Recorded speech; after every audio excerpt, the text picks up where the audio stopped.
Selamat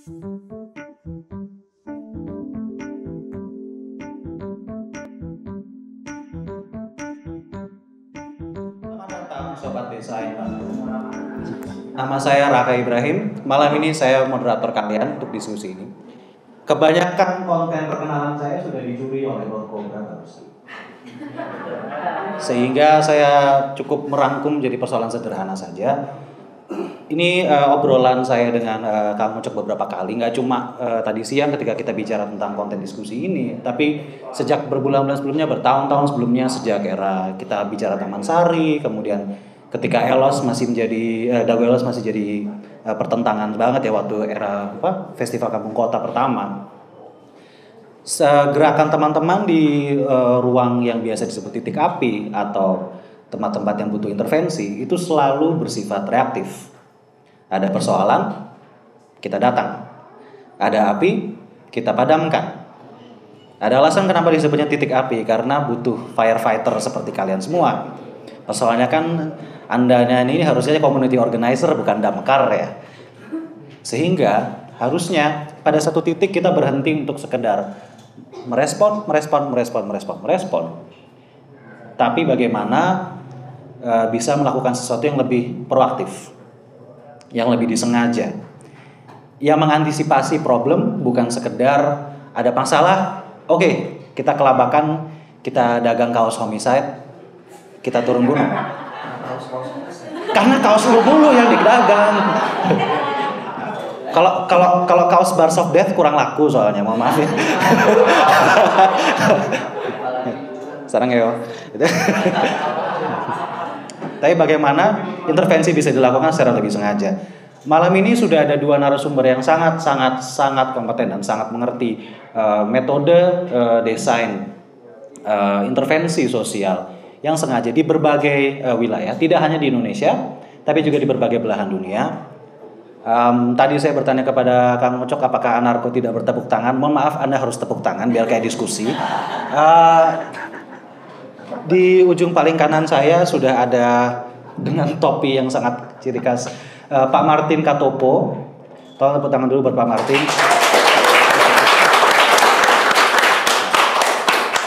Gitu enak kan? Kalian jangan kalah sama Majelis Rasulullah, udah sama item-item ya. Pak Martin Katopo ini adalah dekan dari School of Design Universitas Pelita Harapan. Beliau akan banyak bercerita tentang intervensi yang beliau lakukan di Jakarta Utara itu ya? Betul, Pak, Jakarta Utara. Dan di beberapa daerah-daerah lain. Selain itu, hari ini juga sudah ada kehadiran tamu spesial. Tidak mau dipanggil Pak ya, Mas Hendro Sangkoyo, Mas Yoyo, tepuk tangan dulu.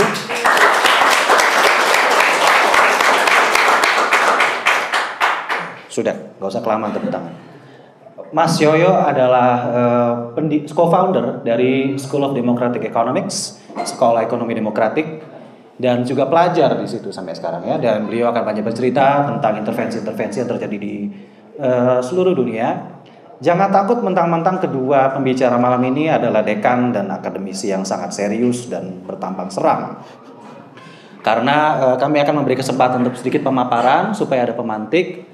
Lalu floor akan kita buka untuk siapapun yang mau merespon, siapapun yang mau bertanya, siapapun yang mau berbicara. Secara resmi kita punya waktu sampai jam 9 malam.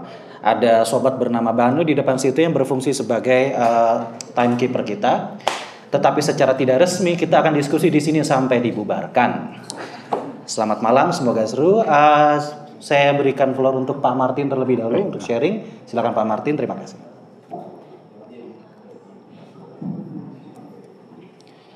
Oke, mau berdiri atau duduk? Iya, nanti Saya yang operatornya atau? Gak apa-apa Mas, biar saya aja nanti, gak apa-apa, aman. Oh ya.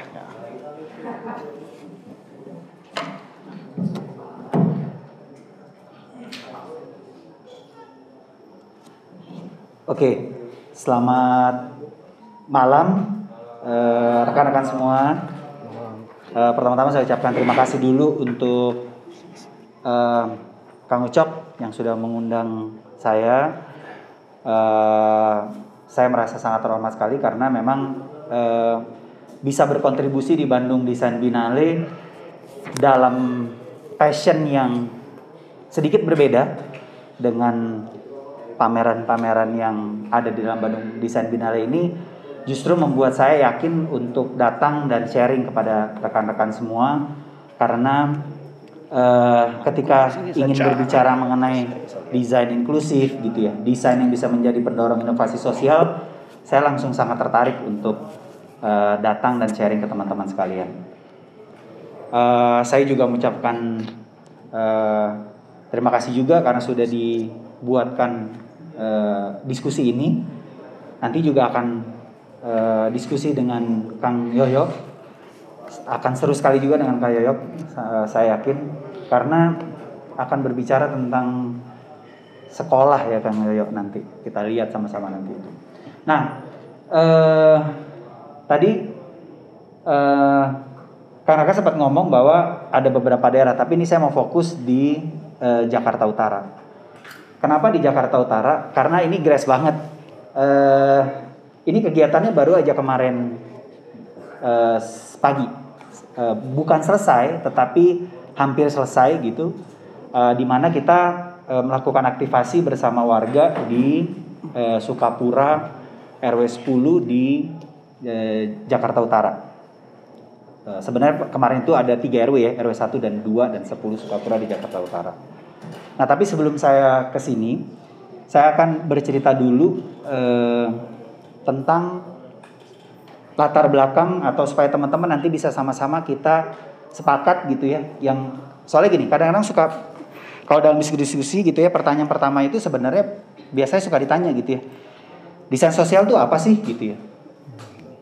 Saya suka bingung jawabnya gitu ya, gimana ya, karena dianggapnya begini, banyak sekali dalam konteks pembicaraan dengan desainer, dengan arsitek misalnya, itu menyatakan bahwa sebenarnya arsitek ataupun desainer itu sebenarnya ranahnya di bidang desain atau di bidang perancangan gitu ya. Tapi kalau bicara kemudian bahwa desainnya itu kemudian harus bertanggung jawab secara sosial kepada masyarakat, mereka menganggap bahwa itu adalah bagian dari keilmuan lain gitu. Nah, saya kurang setuju dengan itu. Oleh karena itu saya mencoba untuk menggagas dan membawa yang dinamakan sebagai desain sosial, yang artinya bahwa desain itu sebenarnya harus bisa menjadi pendorong inovasi sosial dalam situasi-situasi kemasyarakatan.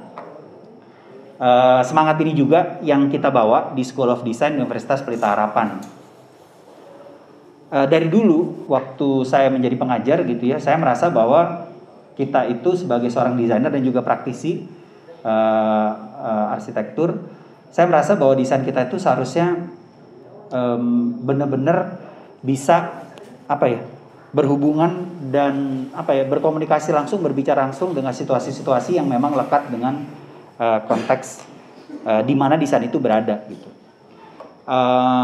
Nah, itu menjadi satu pergumulan terus menerus gitu ya, karena sebagai desainer kok lama-lama kita fungsinya tuh sangat transaksional gitu. Transaksional artinya bahwa ada klien gitu ya, klien membayar sejumlah uang gitu, lalu kemudian kita mendesainkan, terus kita diomel-omelin klien gitu kan ya, hidup nggak happy gitu, terus kemudian desain juga setengah-setengah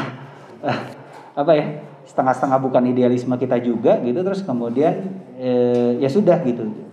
Menarik sih, mungkin uangnya banyak, tetapi ternyata hidup transaksional itu tidak penuh gitu. Nah, satu sisi yang lain adalah saya melihat bahwa desain itu sebenarnya bisa menjadi sesuatu yang sangat berdampak gitu, dan kita bisa masuk dan kita bisa merubah gitu situasi di dalam kondisi sosial masyarakat bersama masyarakat. Jadi desainernya bukan di atas ya, tapi desainernya itu cuma fasilitator yang kemudian mendorong masyarakat supaya kemudian punya imajinasi dan bersama itu juga kemudian berdaya gitu. Jadi dari idealisme itu kemudian kami mencoba untuk membuat satu komunitas namanya Design as Generator, DAG gitu ya. Di situ kita melihat bahwa desain itu pasti bisa memberdayakan gitu. Komunitas itu berjalan dari tahun 2012. Lalu kita mulai bekerja karena kakinya satu di komunitas, satu kakinya di kampus gitu ya.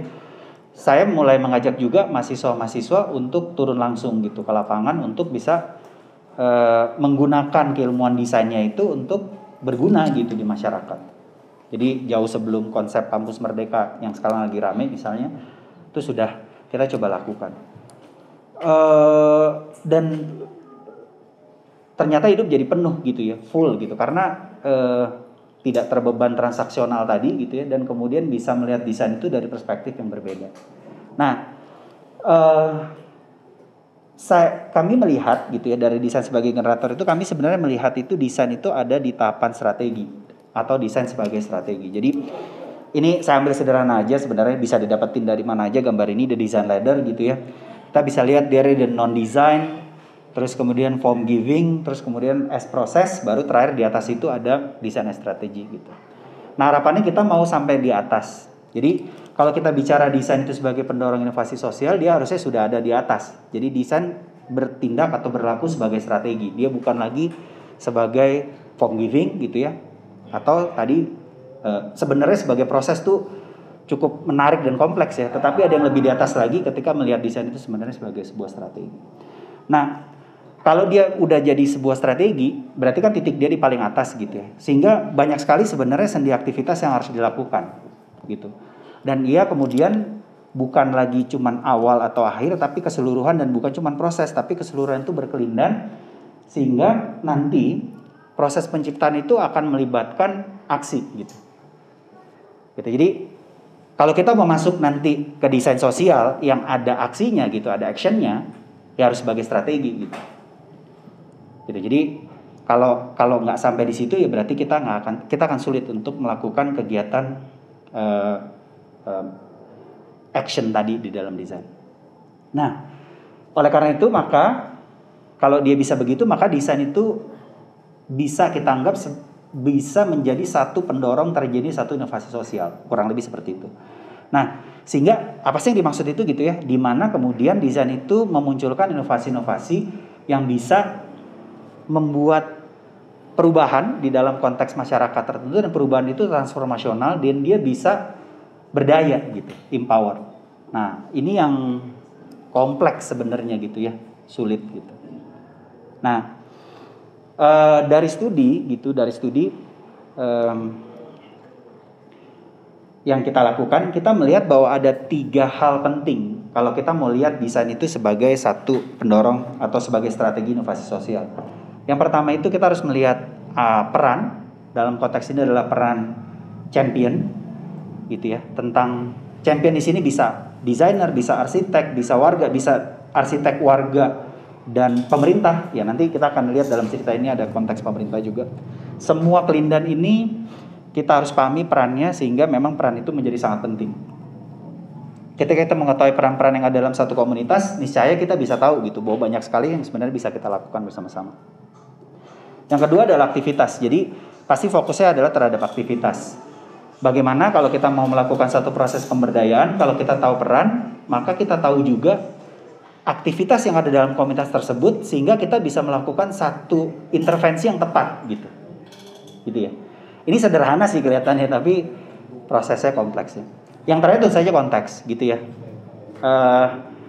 Pemberdayaan misalnya katakanlah di Dagoelos mungkin berbeda gitu dengan pemberdayaan di Jakarta. Bukan mungkin ya, pasti berbeda dengan di Jakarta Utara. Jadi sebenarnya nah ini juga yang menjadi satu jejaring yang kompleks, dalam artian bahwa proses desain sebagai satu inovasi sosial itu tuh nggak ada generiknya gitu. Oh ya, pakai satu formula gitu ya, bisa dilaksanakan di Jakarta Utara, bisa dilaksanakan di Dagoelos, bisa dilaksanakan di Tangerang Selatan, bisa dilaksanakan di Kalimantan misalnya gitu ya.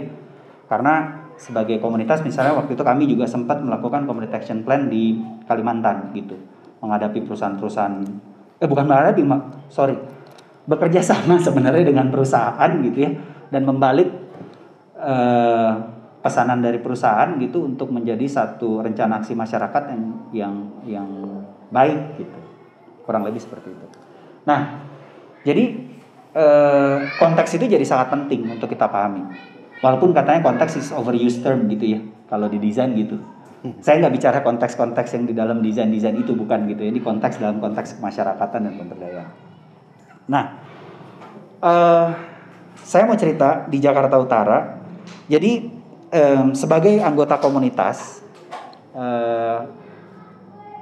desain sebagai generator, kami ada beberapa program waktu itu bersama Rujak juga, itu dinamakan urbanisme warga.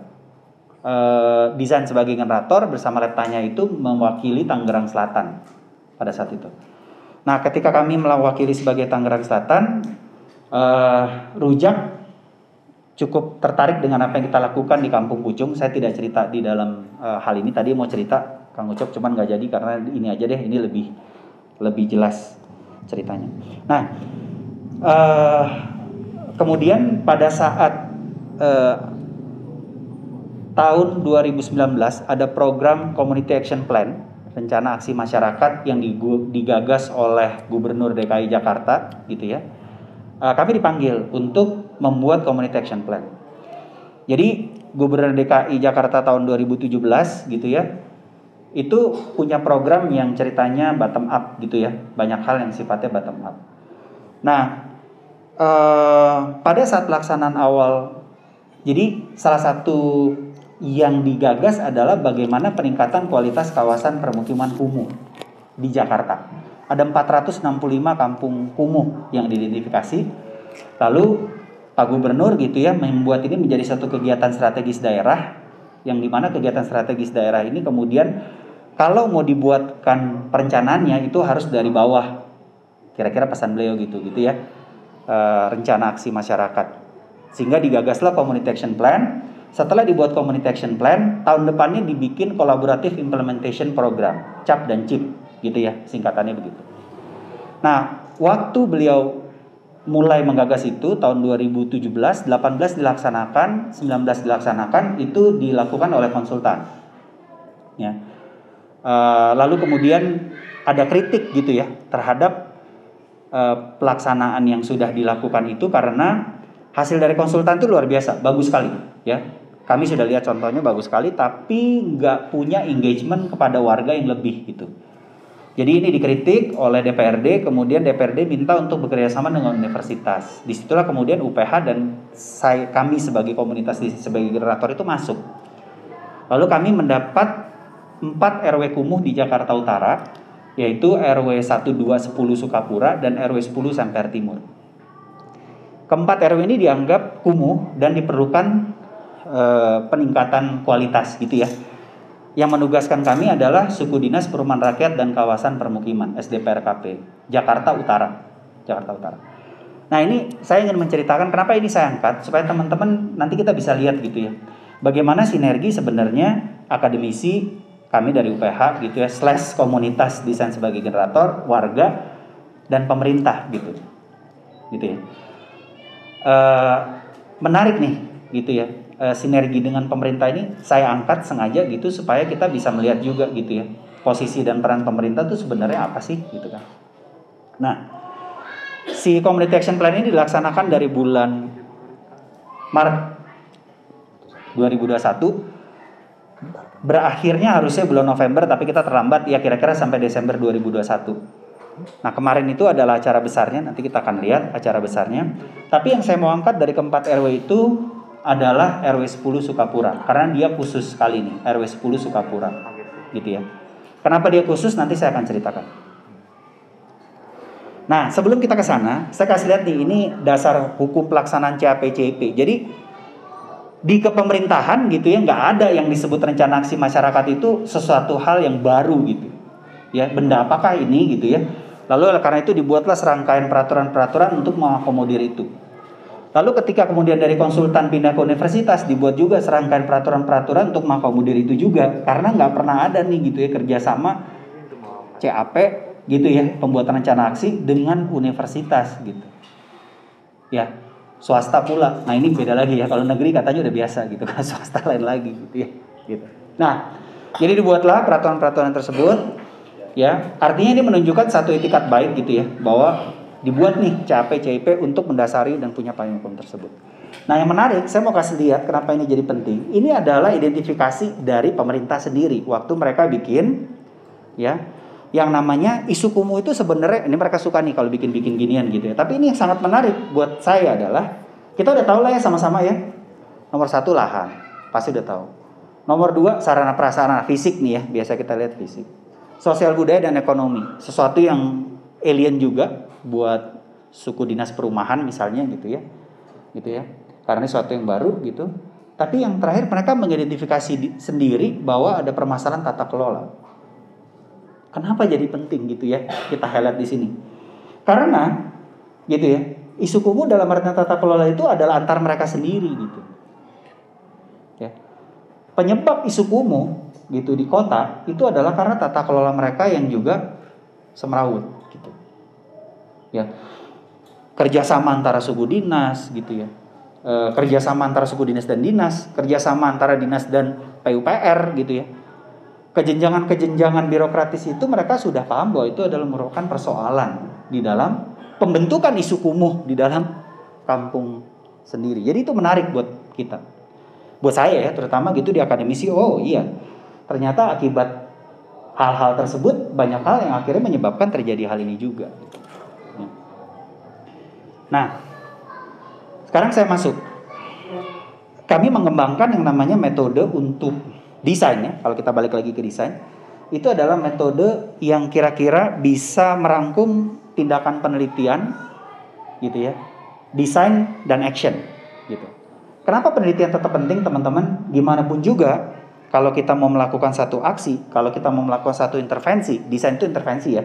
Terus kemudian kita mengimplementasi desain tersebut melalui action gitu ya, maka kita harus melakukan penelitian dulu. Saya yakin semua teman-teman di sini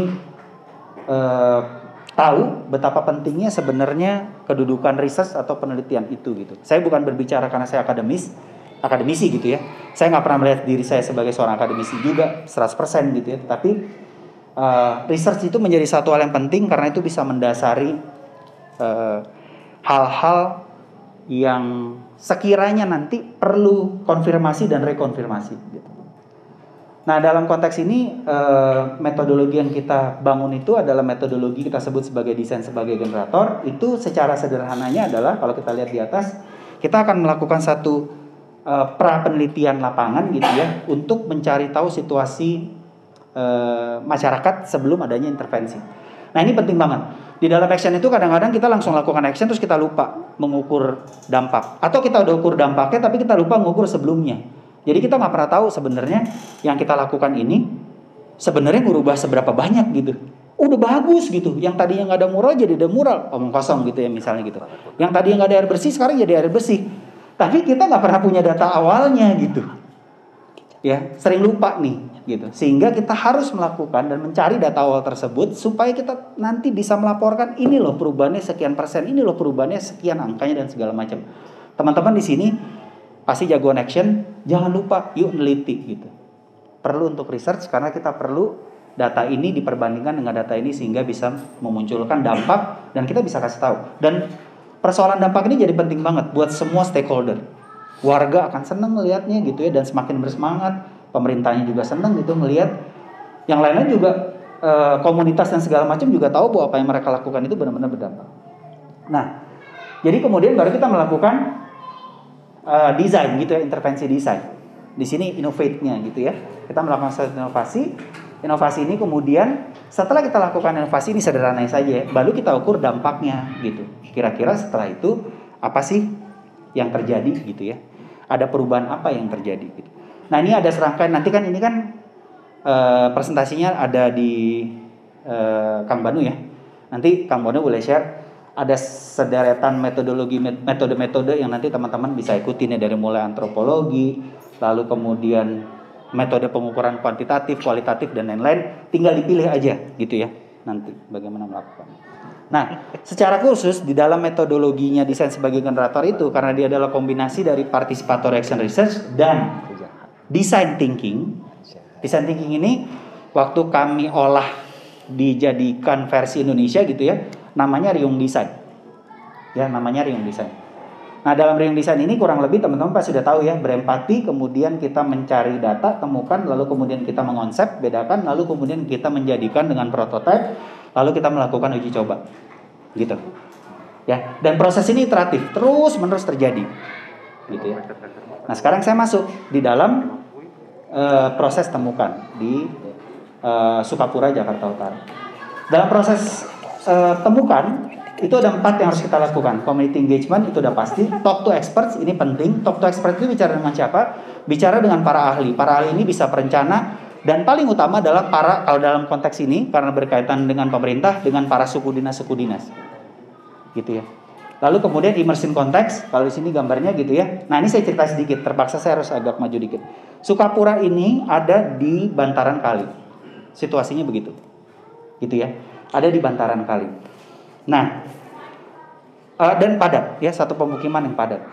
Nah, si pemukiman yang padat ini masuk di dalam program CAP, Community Action Plan. Artinya kita diminta untuk merencanakan ini.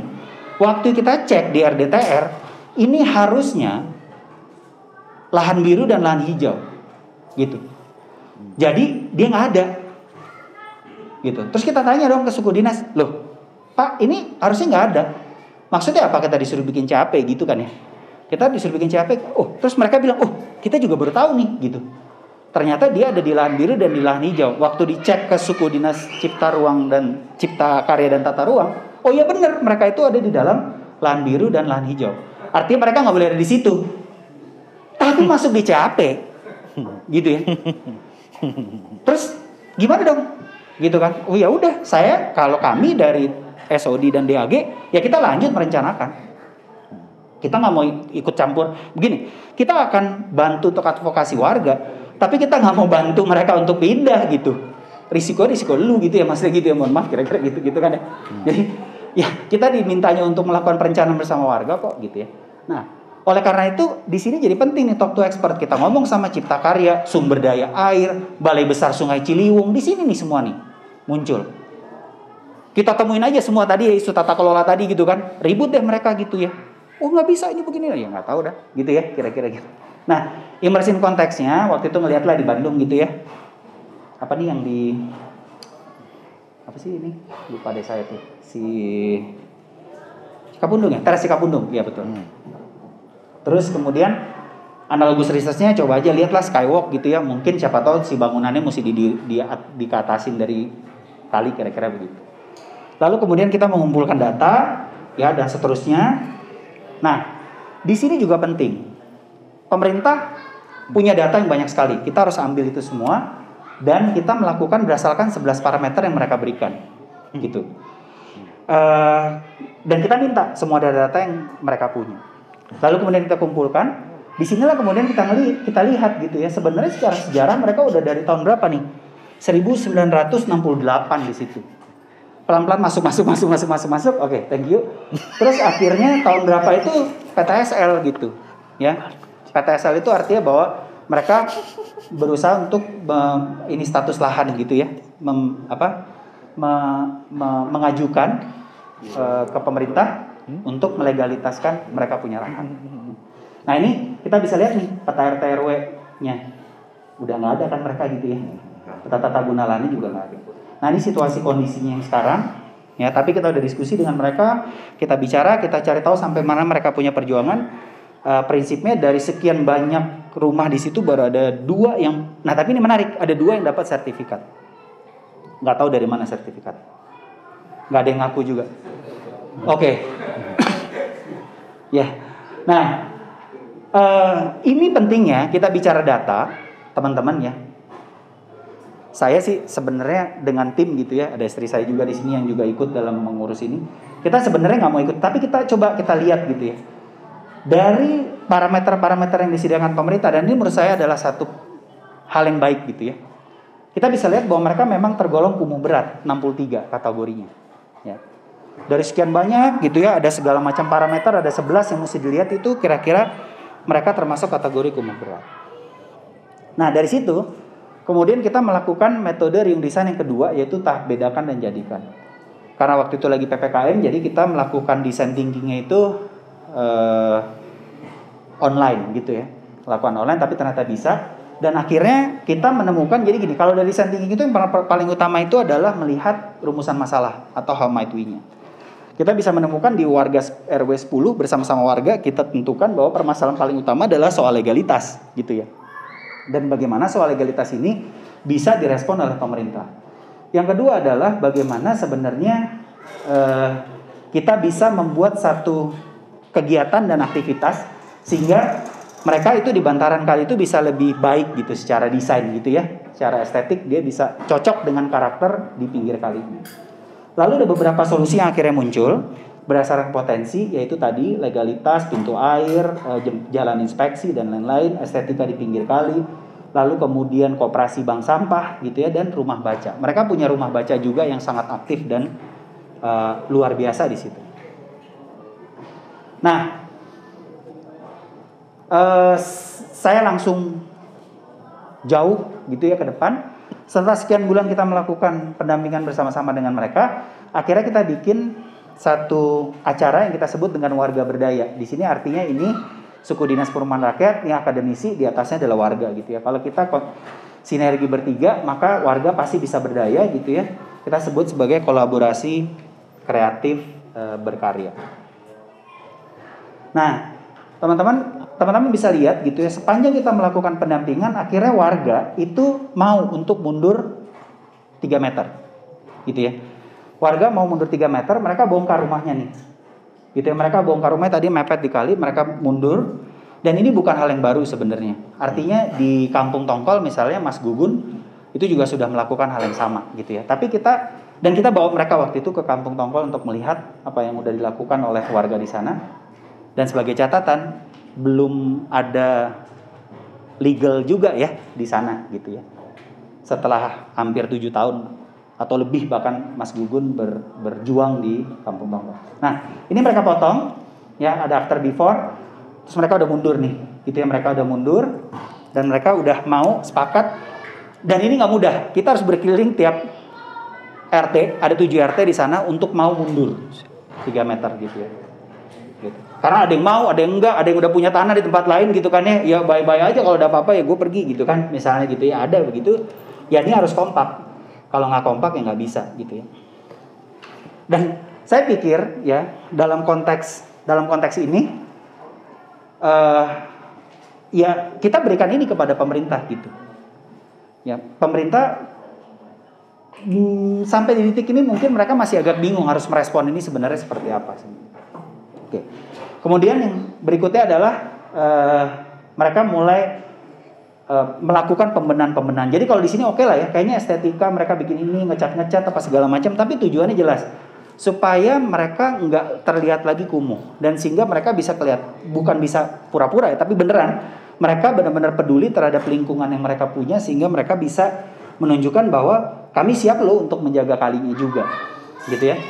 Mereka melakukan penghijauan, gitu ya, yang tadinya yang tadinya di pinggir jalan itu sangat kotor dan segala macam, mereka mulai membuat satu penghijauan yang paling mudah ya teman-teman. Jadi ini bukan gimmick, tapi ini adalah usaha yang paling mudah, yang paling bisa dilakukan warga gitu. Dan dengan cepat bisa mengubah wajahnya. Lalu kemudian ini kegiatan di rumah bacanya juga kemudian dibetulkan oleh mereka gitu ya. Terus kemudian mereka mengedepankan bahwa ini ada generasi-generasi muda yang siap di sana untuk berkarya. Lalu kemudian jadi artinya begini, bukan hanya fisik ya yang kita coba betulkan, tapi hal-hal lain. Dalam hal ini misalnya kalau dalam konteks ini kita bicara soal UMKM. Kami mencoba mendatangkan ahli UMKM dari Fakultas Ekonomi dan Bisnis di UPH. Lalu mereka kerjasama dengan Ina Mikro. Dalam waktu kurang lebih 1,5 sampai 2 bulan, itu mereka bisa dapat NIB 140-an sekian UMKM di RW 10 Sukapura itu bisa dapat NIB gitu. Dan dari situ mereka mulai mengembangkan UMKM mereka gitu ya. Dari mulai produk, kemasan apa segala macam, jadi ada unsur desainnya juga gitu ya. Sementara Jakpreneur yang dipunyai oleh pemerintah masih belum berhasil gitu ya untuk masuk dan mendorong supaya UMKM itu tuh bisa dengan cepat proses perizinan dan legalitasnya itu bisa dapat. Nah, setelah dari hal yang kita dorong itu, maka kita juga dari tim desain melakukan desain. Ya ini kan tugasnya gitu ya. Jadi kita harus melakukan desain. Nah, desain yang kita berikan itu ya tadi gitu ya. Menunjukkan bahwa mereka mundur rumahnya gitu kan. Terus kemudian kali mereka itu harus diturap gitu kan. Ini soalnya kalau nggak kita gambar, warganya juga luar biasa bereaksi gitu ya. Karena ini permintaan utama mereka gitu untuk diturap. Salah satu strategi dan kami setuju adalah bahwa sekarang di dindingnya diturap pakai bambu ya teman-teman. Gitu. Salah satu strategi mereka adalah mereka minta nih diturap. Lumayan aman, nggak pegang surat, tapi kalau kalinya udah diturap, berarti udah jelas dong batasnya gitu ya. Gitu. Dan ini nggak berhasil sampai sekarang. Jadi kita masukkan dalam perencanaan desain kita. Ini kurang lebih. Lalu kemudian ya tadi gitu ya, beberapa area-area itu kita perindah gitu ya. Ada penghijauan, ada mural dan segala macam standar gitu kan. Ya mereka perlu identitas gitu kan. Terus mereka perlu rumah baca gitu ya. Yang tadi rumah baca tadi ditingkatkan karena ini bisa jadi rumah baca, balai warga, bank sampah, koperasi dan lain-lain lah, kira-kira begitu. Jadi kita desainkan juga. Kenapa ini kita kasih lihat? Karena ini sebenarnya peran yang akademis tadi gitu ya. Kalau tadi yang peran sebagai penggerak di atas tadi gitu kan bersama warga dan itu adalah warganya. Kalau ini kita sebagai akademis. Lalu kemudian bersama-sama kita bikin jangka pendek, jangka menengah dan jangka panjang.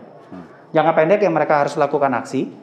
Jadi yang berbeda dengan CAP tanda kutip konsultan di tahun-tahun sebelumnya adalah biasanya mereka bikin CAP 2 bulan 3 bulan selesai, keluar, kasih laporan ke pemerintah, pemerintah laksanakan.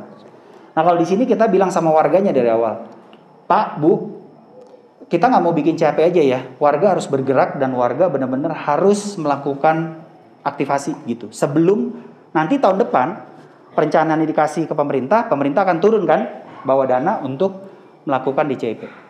Harus bergerak dulu. Nah itu yang tadi mereka bergerak gitu. Lalu kemudian di jangka menengah tahun depan itu adalah pelaksanaan yang dilakukan oleh pemerintah. Nah ini peran pemerintah lagi nih. Yang punya duit pemerintah gitu kan ya. Yang untuk bisa melakukan hal yang besar itu yang bisa dilakukan itu adalah pemerintah. Dan legalisasi sebenarnya. Ya legalisasi. Kemudian jangka panjangnya adalah kemudian kita ajak mereka warga untuk bisa berimajinasi. Ini mereka semua yang buat ya, didorong oleh kita. Jangka panjang kira-kira setelah nggak ada pemerintah, nggak ada akademisi, mereka mau ngapain di jangka panjang? Kurang lebih seperti itu. Nah, ini saya balikan lagi kemari. Semua inovasi-inovasi dan aktivasi dari warga. Jadi aktivasi dari warga dan inovasi dari akademisi itu kira-kira bakal ngurangin. Kita balikin lagi nih ke pemerintah gitu ya. Ini kalau misalnya kita lakukan semua, kira-kira nilainya turun berapa gitu. Kan tadi 63 ya, kumuh berat gitu. Setelah kita lakukan, itu dia turun jadi nilai 33. Masih kumuh ringan. Kenapa? Karena tidak mungkin tiba-tiba berubah gitu ya. Jadi mereka bilang kampung mereka kelak menjadi Wiskaya Lestari. Gitu ya. Wisata berkarya edukasi apalah gitu ya, pokoknya ada singkatannya gitu. Nah itu kita bisa menurunkan sampai nilainya itu 33 dan ini kita kasih tahu ke pemerintah bisa lihat oh ya oke, berarti ada dampaknya ini yang harus kita lakukan. Oke, saya tutup dengan satu video. Oh iya, mereka banjir ya by the way, tapi walaupun ini bukan di RW yang tadi tapi mereka banjir. Saya tutup dengan satu video, mohon izin panitia sebentar aja. Ini video yang dibuat oleh warga sendiri. Karena nggak ada mic, jadi mengandalkan mic. RW 010 Sukapura.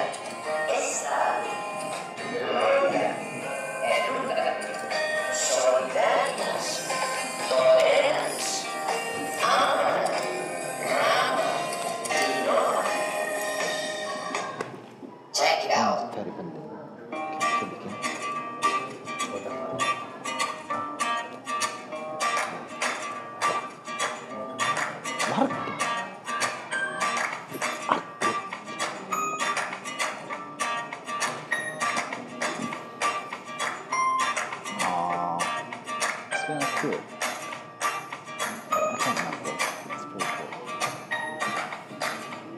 Ini yang buat dari inisiatornya Rumah Baca. Jadi kalau dibuka kamar Rumah Baca ya pasti duluan ini gitu ya. Karena ini adalah gue yang bikin kata dia gitu kan. Ya, berarti kegiatannya dia dulu dong di depan gitu ya. Gitu.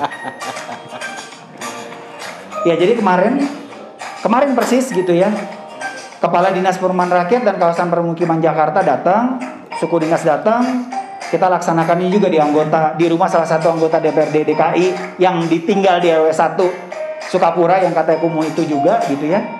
sengaja kita kumpulkan semua, kita ajak keliling, kita lihat nih, kita kasih lihat inisiatif-inisiatif ini, warganya presentasi sendiri gitu ya, warganya presentasi sendiri di depan para kadis, kasudin, SKPD, UKPD semua, mereka suruh presentasi sendiri, kita di belakang aja gitu ya, kasih lihat semuanya, terus kita ajak berkeliling ke tempat-tempat ini, jadi ada, cuman videonya belum ada ya, jadi mereka datang nih ke wilayah-wilayah ini untuk lihat gitu kan, terus ya disitulah kita mendorong dan memperlihatkan bahwa warganya itu udah siap gitu. Warganya antusias sekali dan warganya benar-benar udah siap untuk melakukan CIP di tahun depan gitu.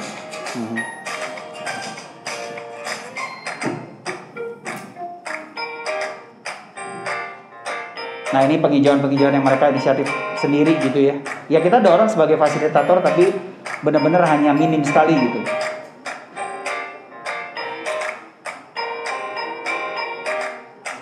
Nah ini turap yang tadi tuh turap yang bambu tuh, yang benar-benar dibuat dari bambu.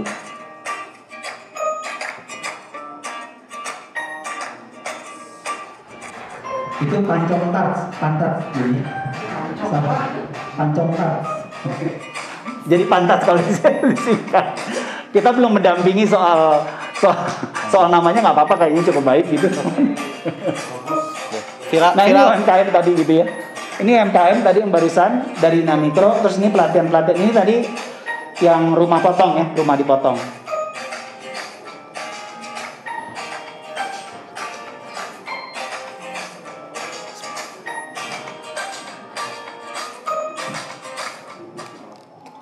Ya, oke. Sekian, terima kasih.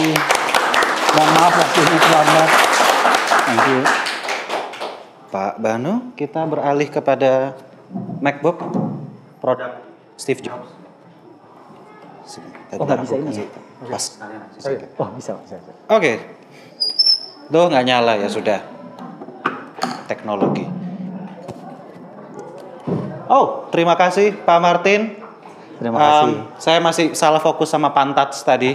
Itu nama brand yang sangat cemerlang dan jenius. Kita semua suka Pantats, kita semua punya.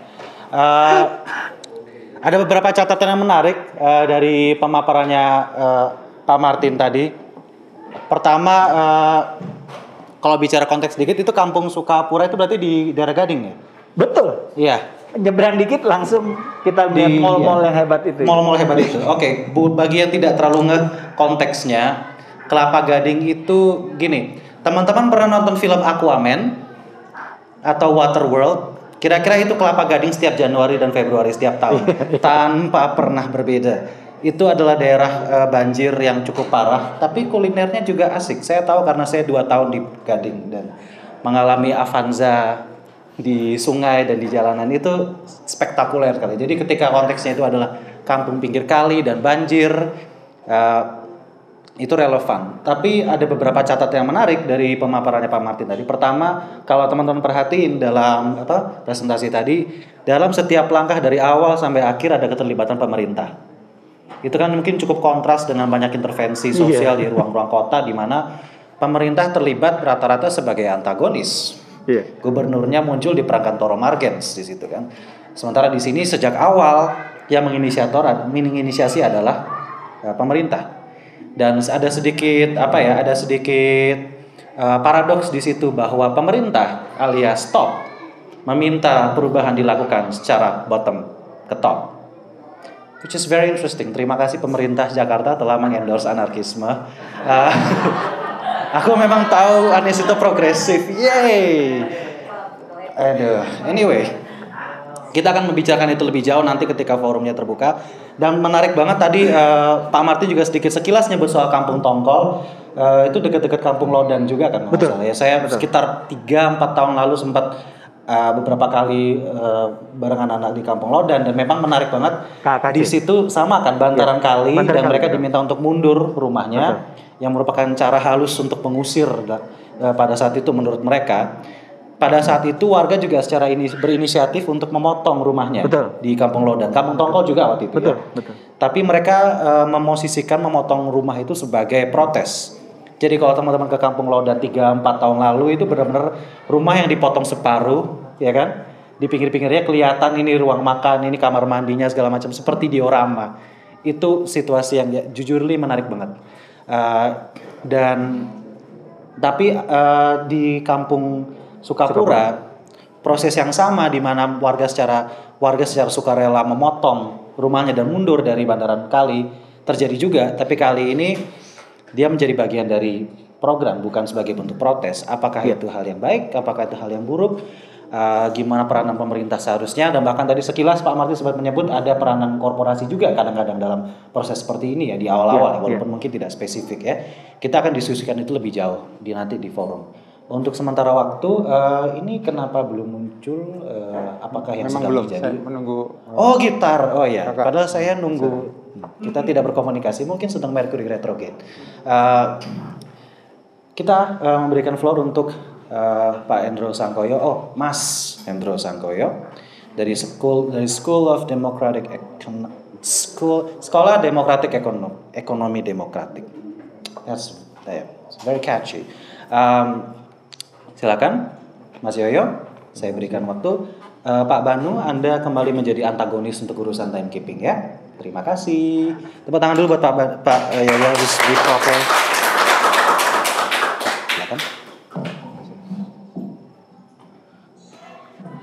The delicate balance of supply. PPT-nya judulnya Lord Cobra sih. Kita semua sepakat ngecengin kamu nih. Selamat malam teman-teman. Nama saya Hendro Sangkoyo, dipanggil Yoyo. Saya bergembira sekali bisa ada di sini karena dua alasan. Pertama, setelah 2 tahun tahanan rumah dan tahanan kota bisa ngelayap kembali. Gitu. Jadi ini adalah perjalanan ketiga saya dan mudah-mudahan setelah ini saya akan jalan lagi ngelayap ke Flores. Gitu. Alangkah indahnya dunia. Gitu. Kira-kira gitu ya. Jadi terima kasih sekali Mas Martin. Saya sebetulnya akrab dengan beberapa yang disebutkan tadi ya, gugun dan segala macam. Hanya saya punya utang banyak gitu, janji mau nginep dan sebagainya belum jadi gitu. Bukan karena sombong, tetapi karena begitu banyak orang pintar sudah menangani Jakarta gitu ya. Dan jadi masuk akal karena Jakarta adalah pusat kerusuhan nasional, kira-kira begitu ya. Jadi dari sisi kekacauan itu nggak salah. Pusatnya sekitar Silang Monas, jadi hati-hati. Jadi, nah, ini pertama saya ingin melaporkan siapa saya, tapi bukan ingin menonjolkan sayanya. Jadi saya pikir saya dibesarkan secara politik di satu situasi yang runyam ya, setelah Soekarno dan Dan kemudian ada satu titik balik pada waktu itu, sehingga kemudian di tahun 2007 ada beberapa kawan yang ikut merintis berdirinya satu sekolah kampung ini, kecil sekali, boleh dilupakan, boleh direbut siapa saja sebagai infrastruktur belajar orang biasa. Namanya Sekolah Ekonomika Demokratik. Boleh dilupakan namanya gitu, karena ekonomika sendiri itu sebetulnya satu ilmu yang harus dicurigai gitu ya. Nah, kami sejak 2007, jadi kira-kira udah 14 tahun ya, itu memilih. Kami tidak bisa, kita mau keliling ke Kutub Utara, ini segala macam, melihat Selandia Baru. Kita mesti punya satu imajinasi bahwa dengan kedua tangan kaki yang kita punyai, kita hanya bisa beroperasi untuk belajar bersama di tempat yang kita mampu gitu. Dan selama 14 tahun itu kami keliling di satu tempat yang kita sebut sebagai Asia Timur sebetulnya. Jadi tentu saja ada Kepulauan Indonesia, ada wilayah Mekong ya besar, jadi Kamboja, Vietnam, Laos, India bagian timur laut, India sabuk hutannya dan segala macam. Timur dan kalau ada bercak-bercak yang warnanya macam-macam ini adalah semuanya adalah garis depan krisis sebetulnya. Jadi yang menarik dari pertemuan malam ini adalah, dan luar biasa tepat sekali, semacam poetic justice gitu ya, bahwa cerita tentang keindahan dan seni dibicarakan di garis depan krisis, yaitu di Dago Elas gitu ya. Jadi saya menaruh hormat pada kawan-kawan semua yang belum letih untuk berada di garis depan. Dan tidak ada satupun dari bercak-bercak itu yang tidak punya masalah dan rumit sekali bangunannya, dan harus ada kesediaan dan kerendahan hati dari saya. Misalnya saya tunjuk diri saya sendiri sebagai anak sekolahan gitu ya, yang makin lama sekolahnya biasanya makin bodoh kita ini, jadi makin sesat dan makin bodoh. Nah, jadi untuk mengerti dan pakai lakban di mulut gitu, mendengarkan sebanyak mungkin kata-kata dan cerita tentang perubahan itu seperti apa gitu. Kalau ini kita tidak mengerti, maka kita tidak bisa bicara seperti di dalam terms of reference yang diberikan oleh Lord Cobra itu hanya ada 2 Lord di Indonesia tentu saja ya, Lord satunya dan Lord Cobra. Jadi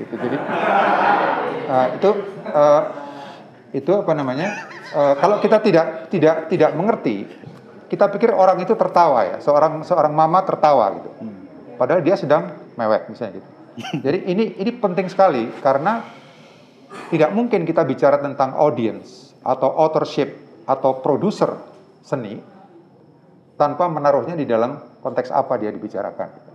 Jadi kami selalu masuk ke setiap ini, tidak ada henti-hentinya gitu. Biasanya dulu waktu masih intens sekali sebelum pandemi dan sebagainya itu bisa sampai 200 hari jalan setahun. Jadi kita memang ada di lapangan gitu. Kadang-kadang di seluruh Sunda kecil itu 800 pulau ya kalau dihitung dari Pleistocene. Itu kita nggak pernah tidur di dalam di bawah atap gitu. Tidurnya di atas motor, di ladang orang, di danau garam dan segala macam dengan bapak-bapak raja yang situ. Ini kira-kira sedikit gambaran supaya ini kok orang kok aneh banget yang diceritain, nggak ada hubungan dengan desain gitu. Jadi saya pertama mohon izin dulu gitu ya. Seperti polisi minta STNK itu, jadi saya mungkin tidak memenuhi harapan teman-teman. Oke. Siapa itu tadi? Oke. Mas Yoyo. Ya. Mic-nya di. Nah, biar nggak kayak Ruth sana ya, deketin. Pertama peringatan ya. Jadi penting sekali ketika kita bicara tentang apa yang harus dilakukan. Jadi saya kira saya menangkap beberapa pesan di balik kata-kata atau baris-baris yang disampaikan ke saya beberapa bulan yang lalu oleh Ucok itu. Apa sih yang bisa kita lakukan untuk menaruh desain di dalam konteks yang dibilang Mas Martin tadi, sesuatu yang berbeda sekali dari sisi keteknikannya, dari sisi balok-balok ukur dan mistar memenuhi syarat keindahan apa enggak, boleh diluluskan enggak mahasiswa ini dan sebagainya. Yang pertama di sebelah kiri adalah penting sekali siapa yang berbicara, dari titik pandang siapa. Ini angka 6 atau angka 9? Itu poinnya. Ada satu masalah lagi yang teman-teman di dunia fotografi, saya tidak mau mengajar buaya berenang, tapi cerita tentang kamar gelap atau kamera obscura. Dia menjadi metafor di kajian tentang ideologi, tentang sistem-sistem diskursus atau tuturan, di mana setelah melewati lensa objektif, gambar itu terbalik. Dan ini menjadi satu cerita yang ada di dalam semua cerita gitu. Ini yang coba diulik oleh orang seperti Hannah Arendt, Michel Foucault, segala macam ini kok bisa orang kebalik begini ngelihatnya gitu. Dan itu di salah satu penuturnya, seorang perempuan yang saya sangat hormati, itu dia menuliskan dengan tajam sekali cerita tentang kamera obscura ini. Jadi ini akan bisa kita kelihatan bahwa apa yang kita sebut sebagai pencapaian atau progres atau kemajuan kadang-kadang sebetulnya adalah sebaliknya gitu.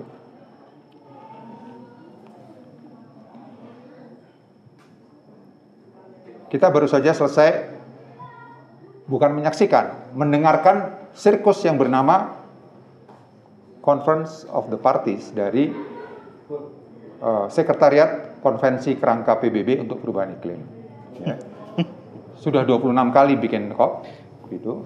Dulu saya rajin hadir gitu dan kemudian mual-mual ya sejak awal 2000-an karena terjadi pengkhianatan besar-besaran di antara rombongan-rombongan besar internasional. Dan ini keanehan coba lihat tiga ini ya. Ini saya clipping sederhana saja. Di tengah cerita itu, sejak tahun lalu ketika para pengurus publik di sekitar Silang Monas itu bicara tentang menyiapkan hitung-hitungan kita sudah mitigasi berapa banyak, berapa gigaton karbon yang berhasil kita hindari dan sebagainya. Ada cerita tentang masing-masing blok mau digenjot produksinya. Yang kedua, Pertamina itu bukan cerita tentang minyak gas lagi sekarang. Dia switch ke energi bersih, panas bumi. Apakah bersih? Gitu. Kami jalan dari ujung Aceh sampai ke timur untuk melihat apakah ini bersih. Apakah rakyat gembira ria? Terima kasih. Tuhan, terima kasih kok kasih energi bersih ini. Oh mama, indah sekali gitu. Itu ya. Jadi yang ketiga, Haleluya. saya tahu ketawa yang tadi itu. Itu lumpur lapindo disulap menjadi baterai lithium. Jadi sekarang ladang perburuan terbesar semacam bonanza emas di California dulu itu adalah mineral baterai. 5 yang utamanya. Kobalt, nikel, manganis, lithium, grafit, dan berbagai macam inovasi baru. Semuanya atau sebagian besar kita rajanya gitu. Jadi cerita tentang ekonomi yang mau disodorkan ke kita, di mana setiap orang yang mengendarai mobil pribadi lagi, bukan umum, itu akan merasa bahwa saya net zero nih karbonnya nih. Luar biasa hijau saya ini. Kira-kira gitu. Nah, sekarang lumpur lapindo yang dibicarakan bukan korbannya gitu. Di mana ada makam nenek moyang segala macam, tetapi kita bisa bongkar lagi nih sekarang gitu ya. Jadi ini jadi desain juga bisa dibicarakan di dalam konteks yang ngeselin gitu ya. Sangat paradoksal dengan apa yang dituturkan oleh Mas Martin tadi. There's method in madness ya. Jadi ini menjelang akhir abad 14 yang ngomong William Shakespeare tentu saja gitu. Tapi kemudian banyak sekali paraphrasing dari para pemikir yang lain. Jadi ada desainnya, ada metodenya, ada perkakasnya, ada mesinnya. Untuk apa? Keberlanjutan kegilaan. Yang benar gitu.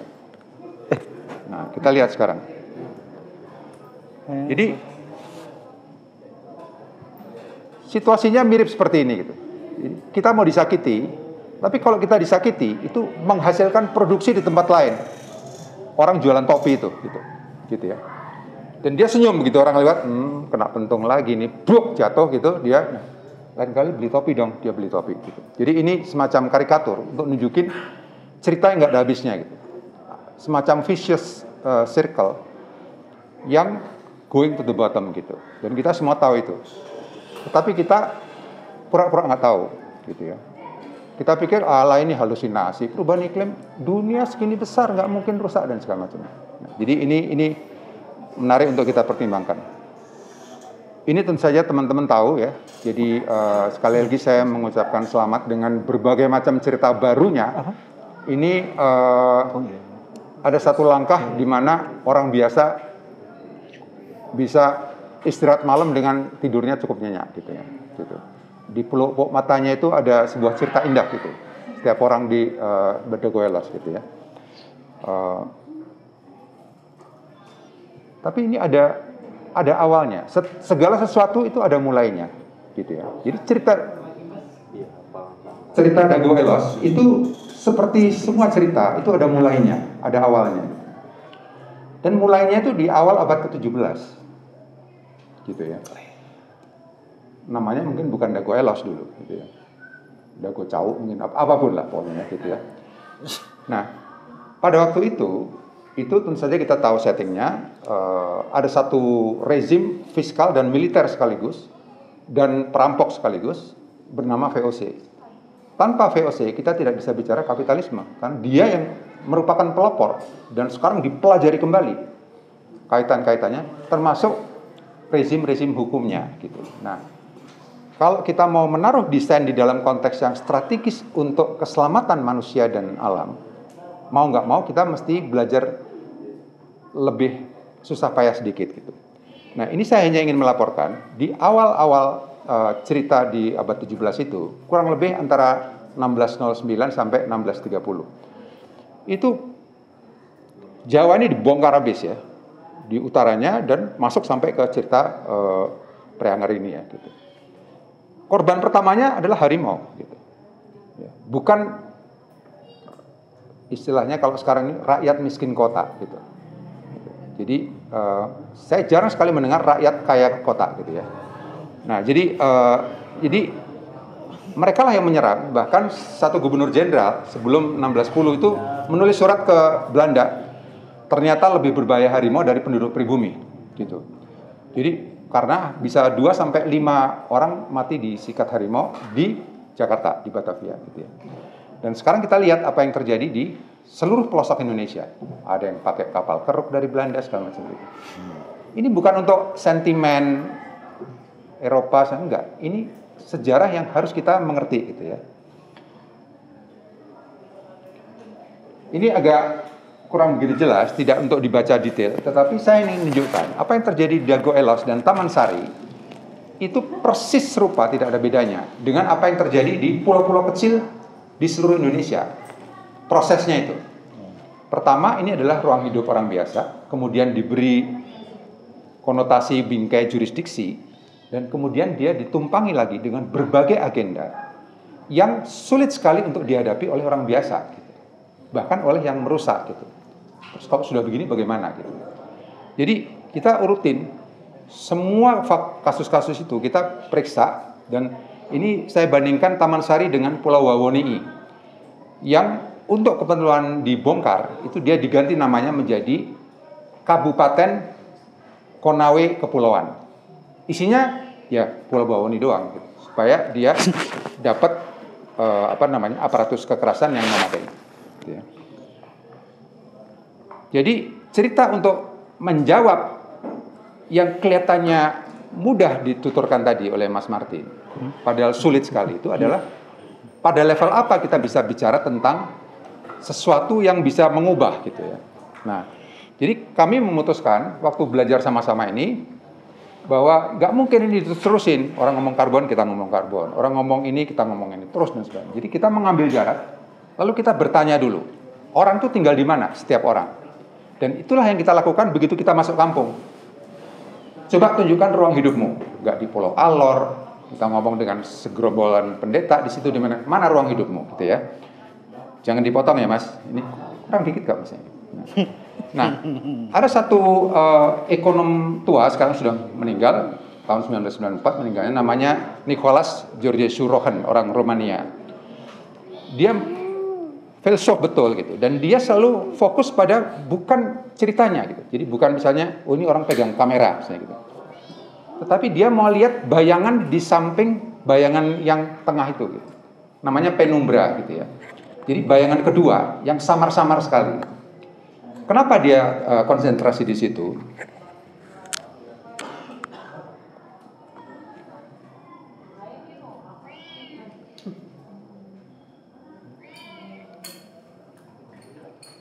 Nah, ini nggak keluar gambarnya, nggak apa-apa.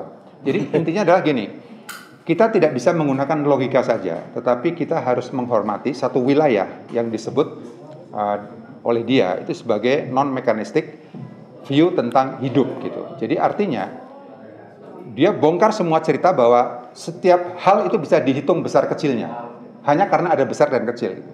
Dan dia hajar itu habis hampir sepanjang hidupnya, terutama setelah Perang Dunia Kedua. Ya. Nah, jadi saya mau masuk ke dalam konteks yang saya ingin laporkan pada teman-teman. Jadi, untuk bisa menjawab yang dituturkan Mas Martin tadi, pertama kita harus tanya dulu pada diri kita. Berani malu dan berani tanya, kemanusiaan macam apa yang ada di dalam diri gue, gitu. Ya.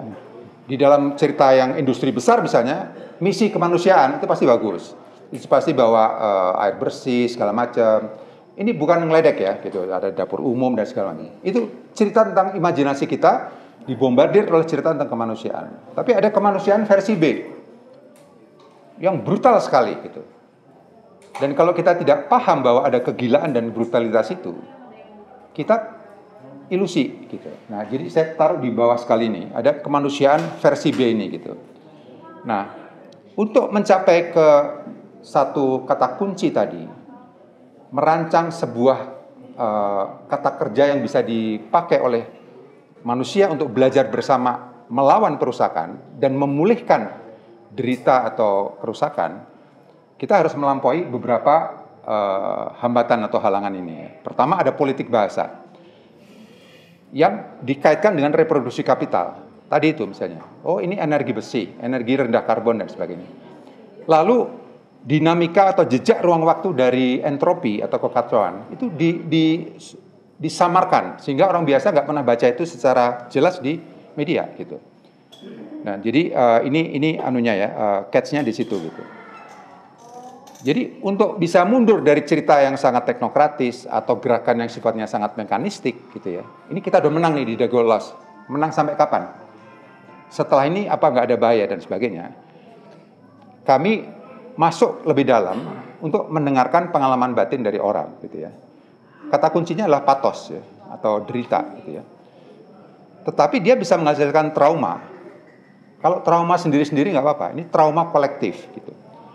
Tidak selalu jelek karena dia bisa menjadi commons untuk memikirkan kita mesti ngapain tadi, bagaimana desainnya dan sebagainya. Yang kedua, dia juga bisa menjadi, jadi di samping menjadi trauma, dia dibalik kembali menjadi apa yang kami istilahkan sebagai resistance and healing. Jadi melawan dan memulihkan tuh nggak boleh dipisah, gitu. Jadi kalau sambil atau melawan doang atau memulihkan doang nggak jadi gitu. Nah itu. Nah, baru kemudian kita taruh kembali cerita yang tadi kita tuturkan, sehingga kita bisa mengerti kaitan-kaitan strategis di antara apa yang terjadi di sekeliling kita gitu. Siapa yang sebetulnya mengongkosi penindasan ini, gitu ya. Di setiap tempat kita tanyakan itu. Kemarin kita rame-rame mendengarkan teman-teman dari Tanzania, gitu. Ini kita dihajarnya, kita rutin sama-sama. Oh ternyata tempatnya di sini. Oh ini di Switzerland ininya, perusahaannya dan segala macam. Jadi kita mulai mengerti bagaimana membahasnya. Kesedihan itu sekarang tidak boleh dituturkan sebagai kesedihan. Oh dia ini adalah disorder gitu. Jadi bahkan untuk meratap, untuk mewek itu orang harus hati-hati sekarang. Dalam bahasa jalanannya kalau disangatkan itulah, kok bisa masuk Jalan Riau, gitu ya, rumah sakit jiwa maksudnya gitu. Nah, jadi dan banyak sekali tulisan yang sangat menyentuh ya, dan pahit sekali tentang cerita kesedihan ini, terutama dari kelas pekerja. Ini yang sebelah kiri itu ditulis oleh Tom Fraser, satu dosen di Goldsmiths College di London, yang sudah meninggal dunia, tapi tulisan-tulisannya sangat bernas sekali tentang cerita tentang kesedihan itu ya. The loss of sadness gitu. Jadi depression is a flaw in the chemistry di otak kita. Ada yang salah di otak lo. Bukan karakter gitu. Nah, jadi orang bahkan tidak boleh ketika dia disakiti untuk bilang sakit sekali ngerti son gitu. Jadi gue sakit nih gitu. Lu Riau lo, kira-kira gitu ya. Saya ingin bertutur, saya baru aja pulang dari sini. Ini satu tempat yang luar biasa indah, tetapi sangat rentan sekali. Jadi kalau kita coel itu bisa longsor gitu ya. Di satu tempat di Jawa Tengah. Pada bulan Desember 1988, orang yang lagi ada kenduri seperti ini kena longsoran dari bukit, dari tebing, dan yang meninggal banyak sekali. Salah satunya adalah klasternya itu seorang ibu muda usianya 31 tahun, mengandung 9 bulan dengan anaknya 4 tahun. Dan dia ketutup lumpur dan balok itu sampai ke leher. Yang cerita adalah anak-anak kecil yang terhanyut dan dibangunkan pagi-pagi tertidur di sawah gitu ya.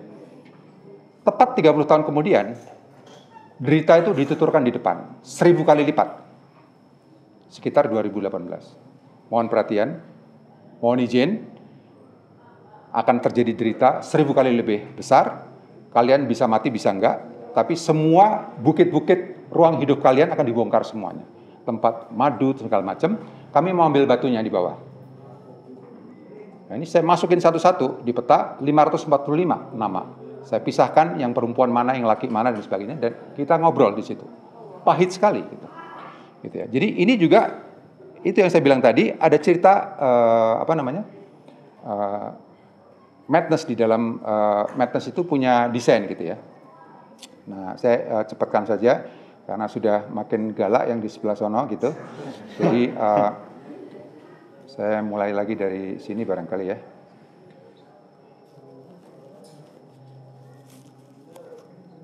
Ih, nggak mau. disabotnya sama dia nih. Sama yang itu. Oke. Nggak apa-apa, saya tunjukkan aja ini ya. Jadi yang tentu saja ini Eva ya, yang atas. Nah, kita boleh pertanyakan sekarang gitu. Saya ingin juga sekali-sekali mengganggu Gugun nih, Mas Martin ya. Kita selalu imajinasi kita ini warga kota gitu. Kok kurang ajar banget ini, wali kota kok nggak ngurus segala macam gitu. Jadi seolah dari dulu sampai sekarang itu hukum alam adalah kita ini warga kota gitu. Tidak pernah ada. Dari abad 17 awal tadi, separuh dari penghuni pusat-pusat orang banyak itu di seluruh Pulau Jawa dulu kita ngomong, belum Sumatera, belum yang lainnya. Itu separuhnya budak. Separuhnya lagi tentara bayaran dari Jepang, dari India, segala macam, dari Afrika. Dan yang lain itu adalah orang-orang yang terpaksa harus masuk dan kemudian masuk ke satu rezim tenaga kerja baru, yaitu rezim orang kurungan gitu. Karena di Eropa udah dilarang perbudakan. Jadi orang maling ayam, kalau sekarang maling sandal gitu, itu dihukum 2 minggu gitu.